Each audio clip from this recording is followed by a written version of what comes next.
Parents మెచ్చిన university సంకల్ Chand Patel university Gujarat.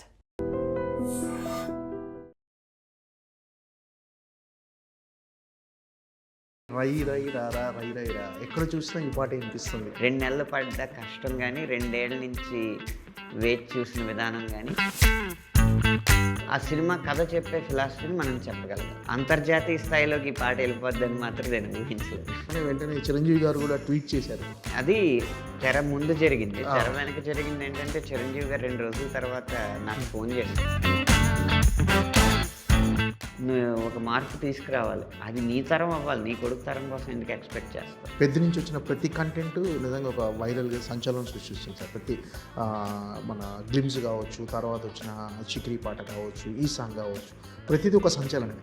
అసలు కథ వినగానే ఇది ఎలాంటి సినిమా అవబోతుంది, ఎలాంటి బ్లాక్ బస్టర్ అవబోతుందని మీరు ముందే ఊహించి ఉంటారు కదా. కమర్షియల్ ఫార్ములాని నమ్మకుండా కథను నమ్మి కమర్షియల్గా తీసిన సినిమా పెద్ద జ్ఞాపకంలాగా ఒక 10 రోజులు అలా మన మెదడులో అది ఒక బల్బులా వెలుగుతూ ఆరుతూనే సంవత్సరానికి ఒక 10 హిట్ సినిమాలు వస్తాయి, 10 సంవత్సరాలకు ఒక గొప్ప సినిమా. ఆ లక్ష్మి ఈ కథకు. నమస్కారం సార్. నమస్తే అండి. రై రై రారా రై రై రా ఎక్కడ చూసినా ఈ పాట వినిపిస్తుంది. ఏంటి సార్ అంటే అది ఎక్స్పీరియన్స్ ఎలా ఉంది అసలు, దాని అనుభవం అంటే ఆస్వాదిస్తున్నారు మీరు ఇప్పుడు ఆ విజయాన్ని? నిజంగా పారవశ్యంలో మునిగి తేలుతున్నానని అనుకుంటున్నాను. కారణం ఏంటంటే ఒక ప్రేమ పాట రాసో, ఒక ఐటమ్ సాంగ్ రాసో వైరల్ చేయడం అనేది కొద్దిపాటి సులువైన విషయం. ఎందుకంటే వాటి మీద ఆసక్తి ఎక్కువ ఉంటుంది కాబట్టి. ఇంత ఒత్తిళ్ళతో కూడిన జీవితంలో, ఇంత గజిబిజి జీవితంలో ఒక చిన్నపాటి ప్రేమ, ఆ చిన్నపాటి శృంగారం, ఈ భావాలని మనసు కోరుకుంటుంది కాబట్టి చాలా సులువుగా శ్రోతని చేరచ్చు వాటి ద్వారా. ఇది ఏంటంటే ఒక చెప్పాలంటే సాహిత్యపరంగా ఇది ప్రబోధాత్మకమైన గీతం. అది ఒక పెద్ద స్టార్ ముఖతః రావాలి అంటే అందులో డ్యాన్స్ ఉండాలి, వ్యాపార విలువలు అన్నీ ఉండాలి. ఉన్నా కూడా సినిమా కథకి అంత ఉదాత్తమైన కథ కాబట్టి ఆ సినిమా కథ చెప్పే ఫిలాసఫీని మనం చెప్పగలగాలి. దానికోసం ఒక మాస్ పరిభాషను ఎంచుకున్నాం. మాస్ పరిభాషలో ప్రబోధాత్మకమైన గీతం అంటే అది కత్తి మీద సాము లాంటి విషయం. అటు ఇటు అయితే వెటకారం చేసినట్టు ఉంటుంది. అవన్నీ బేరీ చేసుకుని చాలా తూకంతో ట్యూన్కి రాసిన పాట ఇంతలాగా స్పందన పొందుతుందంటే ఖచ్చితంగా మనకు పరవశమే కలుగుతుంది కదా. కారణం జానీ మాస్టర్ అద్భుతమైన కొరియోగ్రఫీతో రామ్ చరణ్ గారు వేసిన ఆ స్టెప్లో ఒక పక్క, రత్నవేల్ గారి అద్భుతమైన ఛాయాగ్రహణం ఒక పక్క, రెహమాన్ గారి స్వరకల్పనే కాకుండా స్వరం అదో పక్క, ఇన్ని వజ్రాల మధ్యలోంచి కూడా సాహిత్యం వెలుగుతుంది, సాహిత్యానికి కూడా ఒక గుర్తింపు లభిస్తుంది. ఈ పాట లైన్లని టైప్ చేసుకుని ఆ ఆడియోని స్టేటస్గా పెట్టుకుంటున్నారు. పైగా అందరూ ఒకే లైన్ కాకుండా ఒక్కొక్కరు ఒక్కొక్క లైన్కి కనెక్ట్ అవుతున్నారు. ఇవన్నీ వింటున్నప్పుడు ఇది కదా పాటకు రావాల్సిన స్పందన అని 2 నెలలు పడ్డ కష్టం కానీ 2 ఏళ్ల నుంచి వేచి చూసిన విధానం కానీ ఇవన్నీ కూడా ఒక్కసారిగా పటాపంచలైపోయి పరవశం ఒక్కటే మిగిలింది. అంటే ముందు మీరు అంచనా వేసారా సార్ ఇంతటి ప్రశంసలు వస్తాయని, పాటకు ఇంత చేరువవుతుందని జనాలకు? అంటే నేనేమనుకున్నానంటే మంచి పాట ఇచ్చారు అని మామూలుగా ప్రశంసిస్తారని అనుకున్నాను. ఈ కాలం పరిభాషలో చెప్పాలంటే ఇంత వైరల్ అయ్యి వరల్డ్ కప్ నెగ్గిన ఇండియా టీంకి వెనకాల కూడా ఇదే పాట రావడం అనేది ఈ స్థాయిలో అంతర్జాతీయ స్థాయిలోకి ఈ పాట వెళ్ళిపోద్దని మాత్రం నేను ఊహించలేదు. అదే సార్, నిన్న వరల్డ్ కప్ గెలిచిన తర్వాత ఈ పాట మొత్తం ఆ విజయానికి అన్వయించుకున్నారు అందరూ. ఎక్కువ మారుమోగుతుంది పాట. అంటే అధికారికంగా అదే జియో హాట్స్టార్ వాళ్ళు మన తెలుగు వచ్చే చోట ఈ పాట వేశారు. అది చాలా బాగా అనిపించింది. ఎవరో ఆ టీవీలో మ్యాచ్ చూసి వెనకాల పాట వేసి వేయడం వేరు, వాళ్ళు అధికారికంగా అలా వాళ్ళ ఛానల్లోనే వేయడం వేరు కదా. అది చాలా సంతోషాన్ని కలిగించింది. ఏంటి సార్ అంటే ఈ పాట మొత్తాన్ని తెలుగు పదాలే వాడుతూ ఎక్కడ కూడా వీలున్నంత వరకు మ్యాక్సిమం అది 100% ఇంగ్లీష్ పదాలు ఎక్కడ వాడలే ఈ సినిమాకి. అంటే మొత్తం తెలుగు పదాలే వాడుతూ రాయాలని ఎందుకు అనిపించింది సార్? అంటే అది ఎందుకు అనిపించిందో కథలో తెలుస్తుంది. మన హీరో పాత్ర ప్రకారం అతను అలాగే మాట్లాడాలి. అదొక విషయం. రెండోది ఏంటంటే ఈ కథ వరకు కమర్షియల్ విలువలు పాటించకపోవడమే కమర్షియల్ అసలు. ఓకే. ఎప్పుడైతే కథ నుంచి పక్కదోవ పట్టి కమర్షియల్ వాటి కోసం ఇంగ్లీష్ పదాలు వేసి అడ్డదారులు తొక్కుతామో ఈ కథను తగ్గించడమే. అది వాడాల్సిన పాటలకే వాడాలి. కథకి ఎప్పుడైతే ముడిపడి ఉన్న పాట ఉందో, ఈ సినిమాలో కమర్షియల్ విలువలు ఉన్న పాటలు ఉన్నాయి, ఆ సందర్భం వచ్చినప్పుడు అది జరుగుతూ ఉంటుంది. కానీ ఎప్పుడైతే ఇతని పాత్ర తీరుతెన్నుల్లోంచి వచ్చిన ఒక ఫిలాసఫీ ఉందో అది స్వచ్ఛమైన భాషలో ఉంటేనే సరైనది అనిపించింది. అందుకు అది చేయగలిగాం. ఓకే. అంటే ఏం సార్, అంటే రామ్ చరణ్ గారి రియాక్షన్ ఎలా ఉంది ఫస్ట్ ఈ పాట వినగానే, లిరిక్స్ వినగానే, మీ సాహిత్యం వినగానే రామ్ చరణ్ గారి రియాక్షన్ ఎలా? ఆయన చాలా బాగుందని చెప్పే ఇంత మంచి పాటకి మనం కూడా కష్టపడాలి అని కష్టపడి జానీ మాస్టర్ చేత చేయించుకుని స్టెప్స్ అన్నీ కంపోజ్ చేసుకున్నారు. అయితే పాట విడుదలై నేను ఎలా అయితే మంచి పాట బాగుంది అని, అంటే చెడ్డ పేరు రాదు పాటకి, నెమ్మదిగా వింటారు అని ఎక్స్పెక్ట్ చేశాక ఈ స్థాయి స్పందన వచ్చేటప్పటికి నేను ఎలా అయితే పారవస్యానికి లోనయ్యానో ఆయన కూడా అదే భావంతో ఉన్నారు. మంచి పాట అందించాం కదా అని ఇంత సూపర్ హిట్ అవుద్దని ఊహించలేదు. సరే వేరే పాట పని మీద నేను మన లొకేషన్కి వెళ్తే వచ్చి గట్టిగా హత్తుకున్నారు నన్ను. హత్తుకుని చాలా మంచి పాట, కంగ్రాచులేషన్స్, ఎస్పెషల్లీ లిరిక్స్ గురించి బాగా మాట్లాడుతున్నారు.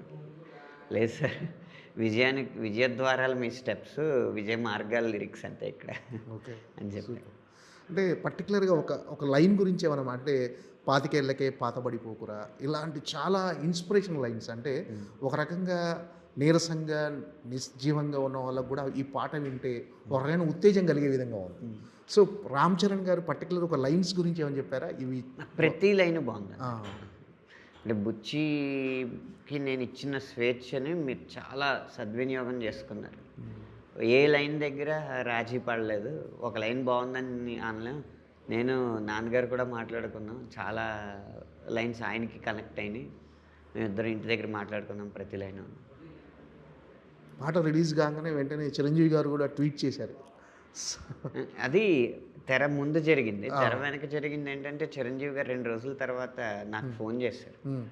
ఫోన్ చేసి చాలా బాగా రాసావయ్యా, అసలు ఈ స్టోరీ వరకు అది ఎంతవరకు కనెక్ట్ అవుద్ది అనేది సినిమా చూస్తేనే తెలుస్తుంది, కానీ పాటలో నా లైఫ్ నాకు కనెక్ట్ అయిపోయింది చాలా బాగా, నా కెరీర్ అంతా కనిపించింది ఒకసారిగా. నాకు ఎలా చెప్పాలో నీకు అర్థం కావట్లేదు, ఓ పని చేయి, సాయంత్రం ఇంటికి రా, అక్కడ మాట్లాడుకుందాం అన్నారు. మళ్ళీ సాయంత్రం ఇంటికి వెళ్ళిన తర్వాత 1.5 గంట మాట్లాడారు, ప్రతి లైన్ గురించి మాట్లాడారు. ఎలా రిలేట్ అవుద్ది నా లైఫ్కి ఈ లైను అని చెప్పి, ఉదాహరణకి నిన్నటిలాగే రేపు ఉన్నదంటే ఈరోజు ఏం పీకేవాలి, ఆ కంఫర్ట్ జోన్ నుంచి బయటికి రాని నేను ప్రతి ఒక్కరికి చెప్తా ఉంటాను మా ఫ్యామిలీలో. మీకు ఏదో చిరంజీవి ఉన్నాడు కదా అని చెప్పేసి మీరు అలా కూర్చుంటే మీకేం వచ్చేది సక్సెస్. మీరు మీ కంఫర్ట్ జోన్ నుంచి బయటికి వెళ్ళి కష్టపడితేనే వస్తుంది. చరణ్ కూడా అలాగే కష్టపడుతూ ఉంటారు. అది నేను అంటూ ఉంటాను, కానీ అది పాట రూపంలో నాకు కనిపించేటప్పటికీ చాలా సంతోషం అనిపించింది. నేను మా నాన్నగారు డిపార్ట్మెంట్లో ఉన్నారు కాబట్టి నేను పోలీస్ డిపార్ట్మెంట్లోకి వెళ్ళొచ్చు, ఎన్సీసీ బ్యాక్గ్రౌండ్ కూడా నాకు ఉంది కాబట్టి చాలా సులువుగా ఉద్యోగం వస్తుంది. ఒక డిఎస్పీగా అయినా రిటైర్ అయ్యేవాడిని. ఈ పాటికి రిటైర్డ్ డిఎస్పీ కొన్నిడల శివశంకర వరప్రసాద్ అనైనా ఉండేది. కానీ ఆ కంఫర్ట్ జోన్ నుంచి నేను బయటకు వచ్చాను కాబట్టి, ఒక దారి మార్చుకున్నాను కాబట్టి ఈరోజు జరిగిన ఇంత పెద్ద డెవలప్మెంట్. అలా ప్రతి ఒక్కడు కంఫర్ట్ జోన్ నుంచి నిన్న బాగుంది కదా, మా నాన్న బాగానే ఉన్నాడు కదా, మనం అలాగే ఉందాం, రేపు మన కొడుకు అలాగే ఉంటాడు అనుకుంటే ఎక్కడ సక్సెస్లు రావు. అది నాకు అలా ప్రతి లైను కనెక్ట్ అయింది. నాకే కాదు, చాలామంది ఇలాగే రిలేట్ అవుతున్నారని చెప్పి చాలాసేపు మాట్లాడిన తర్వాత సరే అండి ఇంకా వెళ్ళొస్తాను అన్న తర్వాత, వెళ్తున్నావా, నాకు ఇంకా ఎందుకో సంతృప్తిగా లేదు, మన ఇద్దరం కలిపి ఒక టాక్ షో లాగా చేసుకుందాం, కాస్త ఈ పాట గురించి మాట్లాడుకుందాం సమయం సందర్భం వచ్చినప్పుడు అని చెప్పి పంపించారనమాట. నిజంగా ఈ పాటకు ఒక మంచి సార్థకత చేకూరినట్టు అనిపించిండొచ్చు మీకు. అవునండి. అంత ఒక వ్యక్తి గుర్తించడం వేరు, జీవితాన్ని ఈ మూల నుంచి ఆ మూల వరకు చూసిన ఒక ఒక ఒక వ్యవస్థ చిరంజీవి గారు అంటే, ఆయన గుర్తించడం వేరు. అంటే ఆయన అంటే హోల్ హార్టెడ్గా అంటే ఎటువంటి కల్మషం లేకుండా ఆయన లైఫ్కు దీన్ని అన్వయించుకొని, అంటే అవసరం లేదు చిరంజీవి గారికి చెప్పాల్సిన అవసరం లేదు, కానీ అంత హోల్ హార్టెడ్గా చెప్పడం అనేది నిజంగా రియల్లీ ఆయన దశల వారీగా చూడండి, ట్వీట్ చేశారు, సంతృప్తి చెందలేదు, ఫోన్ చేశారు, సంతృప్తి చెందలేదు, ఇంటికి పిలిచారు, మళ్ళీ సంతృప్తి చెందలేదు, ప్రోగ్రామ్ చేద్దాం. సో ఈ పాటకు లభించిన అతిపెద్ద ప్రశంస చిరంజీవి గారి నుంచే వచ్చింది. అంతే కదండి, అతిపెద్ద ప్రశంస చిరంజీవి గారిది. అలాగే అత్యంత సంతృప్తికరమైన విషయం వస్తున్న నంబర్స్, అవుతున్న రీల్స్, ఇవన్నీ.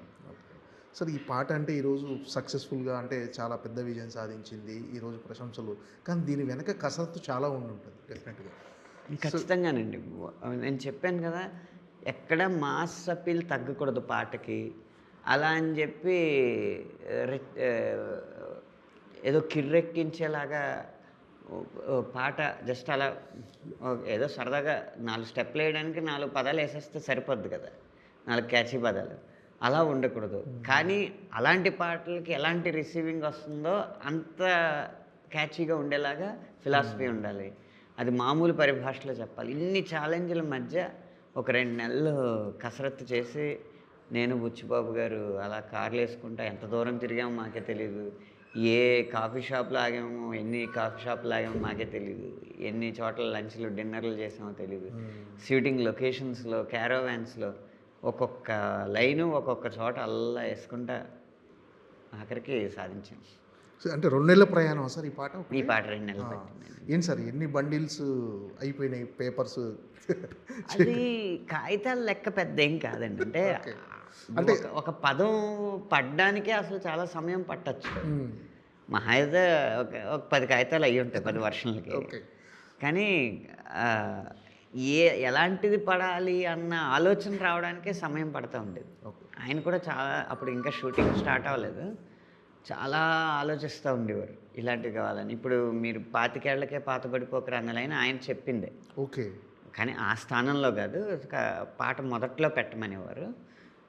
నేను ఆ ట్యూన్కి కొంచెం కృతజ్ఞంగా ఉంటుంది అక్కడ పెడితే, దీనికి మంచి ప్లేస్ చూస్తాను అని చెప్పి అంతకుముందు రాస్తున్న 2 లైన్లు తీసేసి, ఈ 25 ఏళ్లకే పాతబడిపోకరా అన్న దానికి సపోర్ట్గా, హే పాతేసుకోకోయలా నువ్వు నిన్నే నీ లోపల, హే 25 ఏళ్లకే నువ్వు పాతబడిపోకురా అని రాశాను.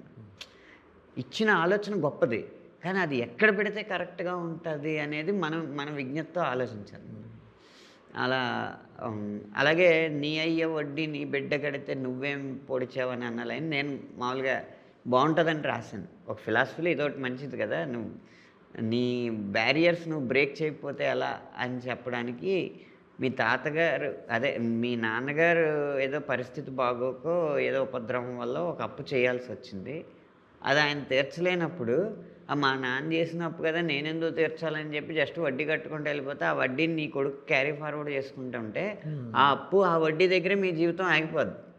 ఎక్కడో ఒక గొప్ప స్టెప్ తీసుకుని నువ్వు ఒక మార్పు తీసుకురావాలి. అది నీ తరం అవ్వాలి, నీ కొడుకు తరం కోసం ఎందుకు ఎక్స్పెక్ట్ చేస్తావు? అది యూనిట్లో అభిప్రాయాలు తీసుకున్నప్పుడు అందరికీ అది వద్దన్నారు చాలామంది. కానీ బుచ్చిబాబు గారు పట్టుపట్టి ఇలాంటి ఫిలాసఫీ ఉంటేనే, ఇంత కటువుగా చెప్తేనే అర్థం అవుద్ది అని చెప్పి ఆయన పట్టుపట్టి పెట్టించారన్నమాట. అలా రకరకాల డిస్కషన్స్ జరుగుతూ ఉంటాయి కదా. ఇప్పుడు చాలా వర్షన్స్ రాశారా సార్ ఈ పాట? వర్షన్స్ ఎక్కువ కాదు, ఒక్కొక్క వర్షన్కి టైం ఎక్కువ తీసుకుంది. ఓకే. ఏంటి సార్ ఫస్ట్ అసలు ఈ పాట సిచ్యువేషన్ చెప్పగానే, అంటే ఇది ఈ టైంలో వస్తుంది ఈ పాట అనే సిచ్యువేషన్ చెప్పగానే మీకు ఛాలెంజింగ్ అనిపించిందా సార్ ఈ పాట రాయటం? ఛాలెంజింగ్గా కనిపించలే. లడ్డు కావాలా నాయన అన్నట్టు ఎన్నాళ్ళకి దొరికింది రా బాబు, సూపర్. ఇంకా అసలు దూకి మీరు ఎన్ని వర్షాలు కావాలంటే అన్ని వర్షాలు అడగండి, రాసి ఇచ్చేస్తానని చెప్పి అలా రాసింది. ఓకే. ఏంటి సార్ అంటే ఫస్ట్ రెహమాన్ గారు ట్యూన్ ఇవ్వగానే ఎన్ని రోజులు పట్టింది సార్? అంటే 2 months పట్టిందా మీరు లిరిక్స్ రైట్ ఇవ్వడానికి? ముందు ట్యూన్ అర్థం చేసుకోవడానికి నాకు 5 రోజులు పట్టిందండి. ఎందుకంటే ఇదివరకు వచ్చిన ట్యూన్‌లో ఏ ట్యూన్‌తోనూ పోల్చే ట్యూన్ కాదు. కాబట్టి అర్థం అవ్వడానికి టైం పడుతుంది. ఆ లెంత్‌లు, కటింగ్‌లు అవన్నీ సాధారణమైన పాట ఉన్నట్టు ఉండవన్నమాట. వాటినన్నిటిని బేరీజు వేసుకుని అసలు ట్యూన్‌ని అర్థం చేసుకుని ఏ లైన్‌లో ఎన్ని పదాలు పడతాయి, ఏ పదంలో ఎన్ని అక్షరాలు పడతాయని ముందు ఒక గ్రాఫ్ తీసుకుని ఆ లెక్కకి సరిపోయేలా మనం చెప్పే ఫిలాసఫీలో ఏ పదాలు కూర్చాలని ఇందాక చెప్పాను కదా! 25 ఏళ్లకే పాత పడిపోకన్న ఆలోచన గొప్పదే. కానీ అది ఆ ముందొచ్చే లైన్స్‌లో ఫిట్ అవ్వట్లేదు. ఎక్కడ ఫిట్ అవుతుందో చూసుకొని అలా చేసుకుంటా ట్యూన్‌ని పూర్తిగా అధ్యయనం చేసి సీన్‌ని అధ్యయనం చేసి డైరెక్టర్‌కి చెప్తున్నది నాకు తట్టినవి అన్నీ క్రోడీకరించుకొని రాయడానికి కొంచెం సమయం పట్టింది. అంటే మీ సాహిత్యం ఎంత గొప్పగా ఉందో రామ్ చరణ్ గారి స్టెప్స్ కానీ ఆ గ్రేస్ కానీ ఒక పాటకు నిండుదనం తీసుకొచ్చింది. అసలు ఆ పాటకి ఒక పరిచయం ఆ స్టెప్స్ వల్లే జరిగింది. ఆ, ఇది పెద్ద పాట. అది మాంటేజ్‌లో వేసేసుంటే పాట అంత అవ్వకపోను. అయితే జానీ మాస్టర్ గారు ఈ పాట సందర్భంలో ఒకసారి మేము కలిసాం. ఇదే ఆఫీస్‌లో కలిసాం. కలిసినప్పుడు నేను అన్నది ఏంటంటే మిగతా ఇంట్రొడక్షన్ సాంగ్ అంతా డ్యాన్స్ చేయొచ్చండి. ఎందుకంటే జస్ట్ వాడు లైఫ్‌ని సెలబ్రేట్ చేయడమో లేకపోతే అక్కడ ఉన్న మూమెంట్‌ని సెలబ్రేట్ చేయడం ఇలాగ ఉంటుంది. ఈ పాట తేడా ఏంటంటే అద్భుతమైన ఫిలాసఫీ బోధిస్తున్నాడు. కాకపోతే మాస్ పదజాలంలో ఉండడం వల్ల అది ఫిలాసఫీ లాగా ముందు ధ్వనించదు. కానీ చివరాఖరికి వచ్చేటప్పటికి ఇందులో ఏదో అర్థం ఉందని అనిపిస్తుంది. దానివల్ల ఆ రెండిటిని మనం బ్యాలెన్స్ చేయాలండి. అలా అని రెహమాన్ గారి మ్యూజిక్‌ని తక్కువ చేయకూడదు. అంటే ఆయన చాలా జాగ్రత్తగా ప్లాన్ చేసి మీరు లిరికల్ వీడియోలో కూడా చూస్తే ఇలా ఈ ఫోజ్ ఉంది కదా! సార్. ఈ వేళ్ళు ఫోజ్ ఉంది కదా! రై రై రా రా ఇలా చాలా సింపుల్గా ఉంటుంది. పాట పాడినప్పుడు చాలా సింపుల్గా ఉంటుంది. స్టెప్ లాగానే ఉండదు అసలు. కానీ ఆ గ్రేస్ కనపడుతూ ఉంటుంది. ఒక్కసారి బీజిఎం స్టార్ట్ అయ్యేటప్పటికి ఆయన విశ్వరూపం కనపడుతుంది. అంటే ఎవరిని డామినేట్ చేయకుండా ఎవరి స్థానంలో వాళ్ళు వాళ్ళ పూర్తి సామర్థ్యం మేరకు పనిచేశారు. రామ్ చరణ్ గారు డ్యాన్స్లో అయి ఉండొచ్చు, జానీ మాస్టర్ గారి కొరియోగ్రఫీలో అయి ఉండొచ్చు, రెహమాన్ గారు సంగీతంలో అవ్వచ్చు, పాడడంలో అవ్వచ్చు, రత్నవేలు గారు ఛాయాగ్రహణం అవ్వచ్చు. వీళ్ళందరినీ సమన్వయపరుచుకొని తనకు కావాల్సింది రాబట్టుకోవడంలో బుచ్చిబాబు గారి హార్డ్ వర్క్ అవ్వచ్చు. అందరూ కలిసి అందుకున్న విజయం అన్నమాట ఈ పాట. సరే, ఈ సాహిత్యం విషయంలో మీకు బుచ్చిబాబు గారికి ఏమైనా డిస్కషన్ జరిగాయా? అంటే ఫైనల్ అవుట్పుట్ కోసం. చాలా రాపిళ్ళు ఇది ఉండొచ్చు, ఇది ఉండకూడదు, ఇది ఉండొచ్చు అనకూడదు. ఇప్పుడు రై రై రారా రాసిన తర్వాత కూడా మళ్ళీ ఇంకో వర్షను రాసాం. రాసిన తర్వాత అనిపించింది మొదట లైన్ నుంచే మనం ఫిలాసఫీ మొదలు పెడితే పాట మాస్కి రీచ్ అవ్వదు, ఇలా సౌండ్ బ్యూటీ ఉండాలి అని చెప్పి ఆ రై రై రారాని ఉంచుకుని ఇలా 25 ఏళ్ళకే పాతబడిపోకరా లాంటి లైన్లు యాడ్ చేసుకుని అలా ఎప్పటికప్పుడు మారుస్తూ వచ్చాను. సరే, అంటే ఈ కథ వినగానే అంటే సాధారణంగా ఇప్పుడు పెద్ద నుంచి వచ్చిన ప్రతి కంటెంట్ నిజంగా ఒక వైరల్గా సంచలనం సృష్టిస్తుంది సార్. ప్రతి మన గ్లిమ్స్ కావచ్చు, తర్వాత వచ్చిన చిక్రీ పాట కావచ్చు, ఈ సాంగ్ కావచ్చు, ప్రతిదీ ఒక సంచలనమే. అసలు కథ వినగానే ఇది ఎలాంటి సినిమా అవబోతుంది, ఎలాంటి బ్లాక్ బస్టర్ అవబోతుందని మీరు ముందే ఊహించి ఉంటారు కదా సార్. నాకు అంకెల్ లెక్క వ్యాపారం లెక్క సరిగ్గా తెలియదండి. ఎందుకంటే ఆ రంగంలో నేను లేను కాబట్టి. స్థాయి వరకు చూస్తే 10 సినిమాలు 10 సంవత్సరానికి ఒక 10 హిట్ సినిమాలు వస్తాయి. 10 సంవత్సరాలకు ఒక గొప్ప సినిమా వస్తుంది. ఆ లక్షణం ఈ కథకును. 10 సంవత్సరాలకు ఒకసారి వచ్చే సినిమా పెద్ద లాంటిది. అంకెలు అంటారా అవి నాకు తెలియదు. ఎన్ని వందల కోట్లు, ఎన్ని వేల కోట్లు వసూళ్ళు అయితే ఎంత గొప్ప సినిమా అన్నది నాకు తెలియదు కాబట్టి నేను చెప్పకూడదు. ఏంటి సార్, అంటే ఈ పాట అసలు ఎక్కడ పుట్టింది సార్? అంటే మీరు ఇక్కడే ఆ పాట రాసేటప్పుడు ఇక్కడే ఉన్నారా, ఇక్కడ విదేశాలకు వెళ్ళారా? అసలు ఈ పాట మొత్తం పాట అయితే ఒక్కో లైన్ ఒక్కో చోట పుట్టిందండి. రై రై రారా పదమేమో బుచ్చిబాబు గారి వ్యక్తిగతమైన కార్యాలయం ఉంటుంది అయ్యప్ప సొసైటీ దగ్గర కాకతీయ హిల్స్లో. ఆ పదం అక్కడ పుట్టింది.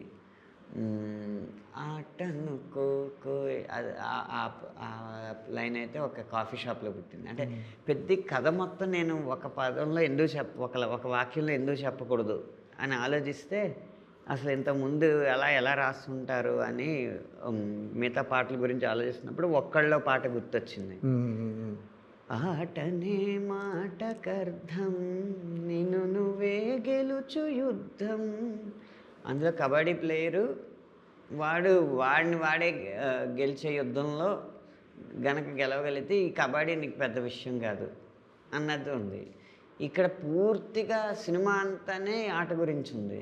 అంటే ఏంటి, వాడి ఆట అంటే వాడి లైఫ్, అదే చెప్తే బాగుంటుందని చెప్పి ఆటనుకోయ్ ఆటంటే బతుకోయ్ నీ ఆట బతకాలి రోయ్, మాటనుకోయ్ గెలుపంటే వెలుగోయ్ గెలుపై నువ్వెలగాలి రోయ్ అన్న లైన్స్ రాశాను. అదొక కాఫీ షాప్లో వచ్చింది. అది ఒక్కొక్క లైన్ ఒక్కొక్క చోట పుట్టిందండి. విచిత్రం ఏంటంటే ఈ లైన్స్ ఇప్పుడు మన సెమీఫైనల్లో అక్షర్ పటేల్ గారు పట్టిన క్యాచ్ ఉంది కదా, ఆల్మోస్ట్ చాలా చాలా రిస్కీ చేసిలా పట్టి ఇంకా పడిపోతున్న సమయంలో ఇలాగ శివం దుబే గారికి అందించాడు. ఆ క్లిప్ వేస్తే ఈ పాట వేస్తున్నారు అనమాట. అంటే ఆటని లైఫ్ లాగా భావించే వాళ్ళు ఇలా ఆడతారని చెప్పడానికి. రెహమాన్ గారితో మీ ప్రయాణం ఎలా ఉంది? రెహమాన్ గారితో అంటే రెహమాన్ గారితో ఇది మొదటిసారి కాదు, ఏమై చేసేవే నుంచి అంటే 2009 నుంచి ఒక 15 ఏళ్ల జర్నీ. ఆయనది చాలా నిరాడంబరమైన విధానం అండి. పాట చూడడం, లైన్లు సరిపోయినాయి, అంతా బాగున్నాయి, డైరెక్టర్ గారికి ఓకేనా, నాకు ఇందులో ఫోనోటిక్గా అనిపించట్లేదు, ఈ ఒక్క సౌండ్ ఏదైనా మార్చండి, సరే ఇలా అంటే ఓకే, డైరెక్టర్ గారికి ఓకేనా, ఓకే అంటే ఎవరి చేత పాడిద్దాం అనే ఒక డిస్కషన్. ప్రతి పాటకి ఓ 10-15 నిమిషాల కంటే ఎక్కువ డిస్కషన్ చాలా నిరాడంబరంగా ఉంటుంది.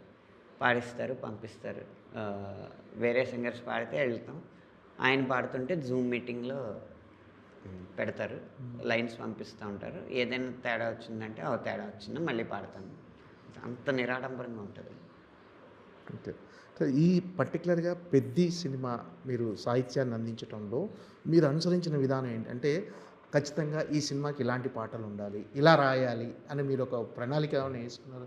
ముందు హీరో ఎంతవరకు మాట్లాడగలడు, హీరో వెనకాలొచ్చే బ్యాక్గ్రౌండ్ సాంగ్ అనుకోండి, అది డైరెక్టర్ మాట్లాడేది కాబట్టి డైరెక్టర్కి హీరో కంటే ఖచ్చితంగా హీరో క్యారెక్టర్ కంటే, అంటే మళ్ళీ నిజ జీవితంలో హీరో కంటే అంటలేదు, అక్కడ హీరో క్యారెక్టర్ కంటే డైరెక్టర్ ఎక్కువ తెలివైనవాడు ఉంటాడు కాబట్టి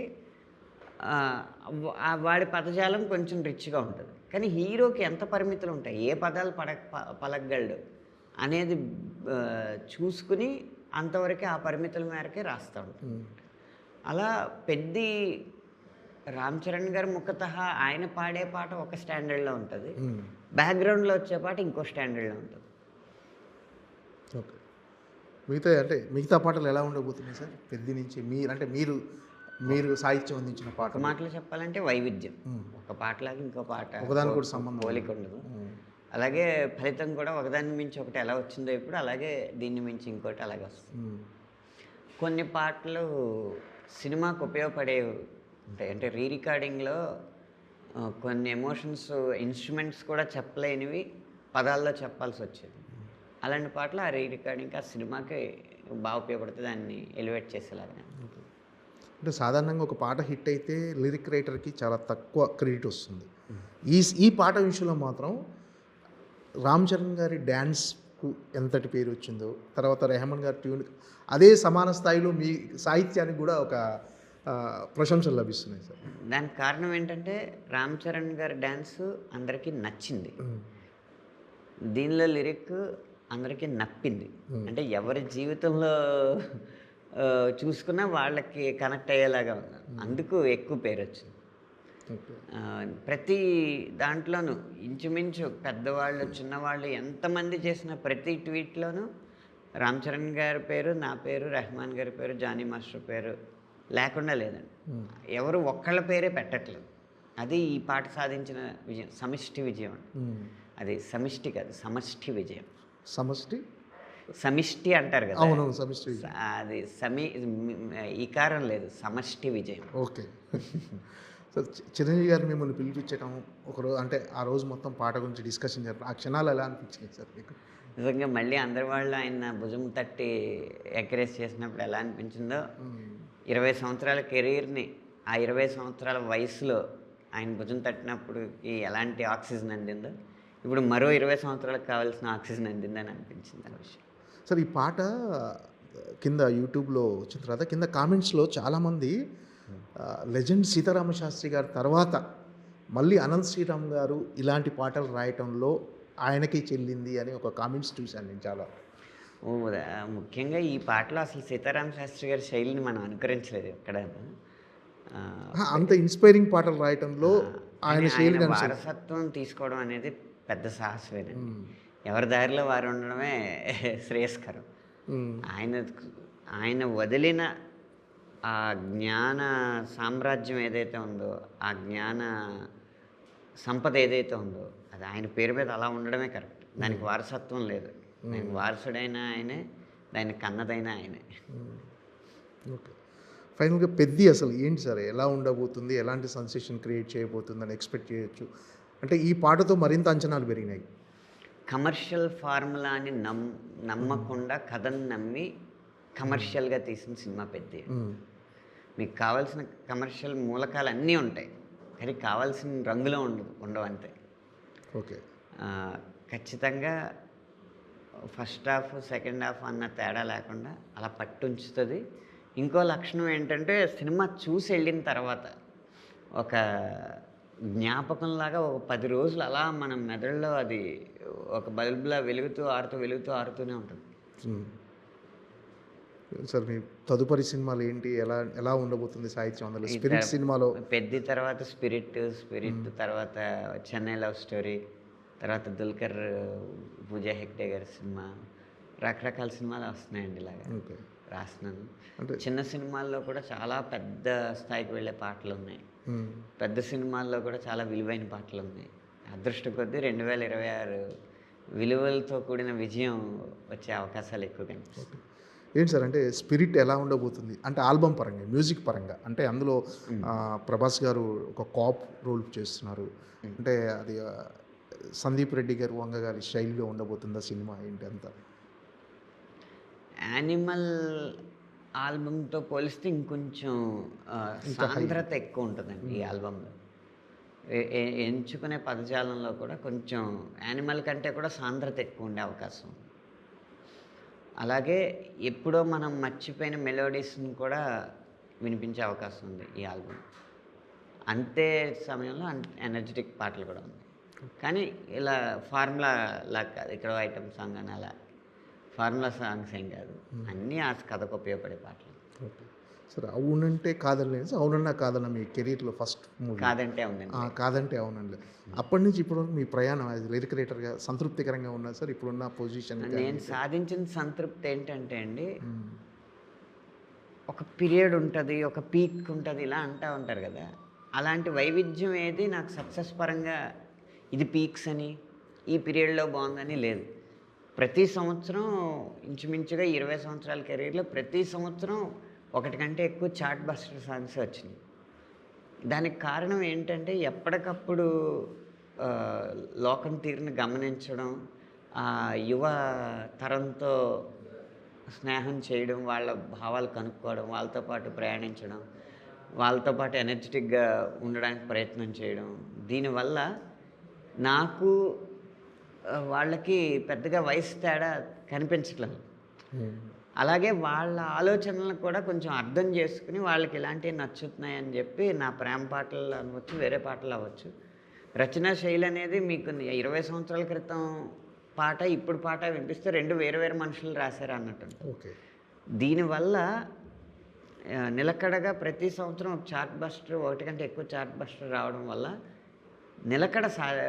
నిలకడ అనేది ఉంది కెరీర్లో. నా విజయమే నా నిలకడ. ఓకే, అది అనుకుంటున్నాను. తర్వాత మధ్యలో మిలియన్స్ వచ్చేస్తాయి, బ్లాస్ట్లు అవుతూ ఉంటాయి. కొన్నేమో చాలా సెన్సిబుల్ వ్యక్తులకి చాలా బాగున్నాయి అనిపిస్తాయి, కొన్నేమో సెన్స్ లేని వ్యక్తులకి బాగా నచ్చేస్తూ ఉంటాయి, ఎందుకంటే వాళ్ళనే టార్గెట్ చేసి రాస్తాం కాబట్టి. అలా రకరకాలు ఉంటాయి. ఇవన్నీ నా రచనలో వచ్చినాయి. కాస్త సరదాగా పాడుకోవడానికి, కాస్త కితకితలు పెట్టుకోవడానికి, అలాగే కూర్చుని ఆలోచించడానికి లేదా అలా మధురానుభూతుల్లో తేలుతూ పాటలు వినడానికి వీరికి కావలసిన అన్ని రకాల పాటలు వచ్చినాయి కాబట్టి నేను సాధించిన నిలకడే నా విజయం అని నేను భావిస్తున్నాను. అంటే సాహిత్యపరంగా మీరు ఒక అప్రతితంగా మీరు ప్రతి పాటను ఒక సూపర్ హిట్ పాటగా మలుస్తున్నారు. అంటే కెరీర్ స్టార్టింగ్ నుంచి ఇప్పటి వరకు ఆర్థికంగా అంటే ఒక పాటకు లభిస్తున్న ప్రతిఫలం పట్ల మీరు ఎలా తీసుకొచ్చుకో ఆర్థికంగా పాటకు లభిస్తున్న ప్రతిఫలం ఆ రెమ్యునేషన్ కానీ అంటే ఒకటి మాత్రం చెప్పగలనండి, ఒక తరం రచయితలకు మాత్రం చాలా వాళ్ళ ప్రజ్ఞతో పోలిస్తే చాలా ఎక్కువ, వాళ్ళు చాలా తక్కువ పారితోషికం అందిందండి ఒక తరం రచయితలకు మాత్రం. అది ఖచ్చితంగా చింతించాల్సిన విషయం. అలా పోలిస్తే ఇప్పుడు రచయితలకి చాలా మంచి పారితోషికం అందుతుంది. కానీ సినిమా బడ్జెట్లతో పెరిగిన ఈ బడ్జెట్లతో పోలిస్తే లిరిక్ రైటర్కి అందే శాతం రెమ్యూనరేషన్ ఇంకో 30% న్యాయం జరగాల్సి ఉంది. అదృష్టవశాత్తు నాకు హిట్లు ఎక్కువ ఉండడం వల్ల నాకు కావాల్సిన వరకు నాకు అందుతుంది. మిమ్మల్ని డైలాగ్ రైటర్కి కానీ కథా రచయిత కానీ చూసే అవకాశం ఉంది సార్ ఫ్యూచర్లో? లేదండి, ఈ పాటలకే సమయం. ఏదైనా నేను మామూలుగా కథా చర్చల్లో సలహాలు అంటే ఏమన్నా సందేహం వస్తే నన్ను అడిగితే తీరుస్తూ ఉంటా. లేకపోతే ఒక పెద్ద డైలాగ్ని ఒక చిన్న మాటలో చెప్పాలంటే మీకు లిరిక్ రైటింగ్కి ఆ లక్షణం ఉంది కాబట్టి ఇది చిన్న మాటలో చెప్పాలంటే ఎలా అని ఆ డిస్కషన్లో అడుగుతూ ఉంటే చెప్తూ ఉంటాను. కానీ పూర్తిగా దాని మీద ఇప్పుడు ప్రస్తుతానికి ఏకాగ్రత చూపించాలి. Okay sir, all the best. పెద్ద సినిమాలో మిగతా పాటలు కూడా బ్లాక్ బస్టర్ అవ్వాలని, మీరు రాయబోయే పాటలన్నీ మిగతా సినిమాలన్నీ కూడా పెద్ద విజయాలు సాధించాలని మనస్ఫూర్తిగా కోరుకుంటున్నాను. Thank you so much.